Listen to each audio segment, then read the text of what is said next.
So, ito naman din yung isa sa mga paborito ko din. Actually, ang daming paborito. Ayan, kasi sobrang ganda ng bloom niya, guys. And, large yung blooms niya. Malaki talaga siya, guys. As in. Naalala ko to, binili ko to. Ilang taon na rin to sa akin, tinan nyo. Ayan siya. And, meron din siyang self-watering pot. Ayan. Ayan siya nakalagay. Tapos, merong leca balls dyan sa loob. Ayan.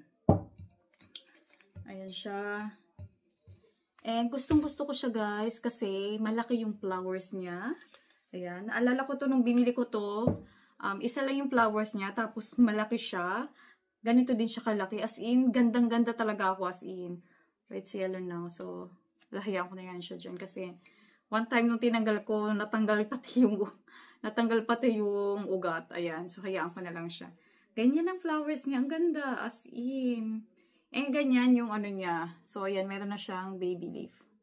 Ayan. Maganda siya. Sobrang ganda ng flowers niya. Bongga!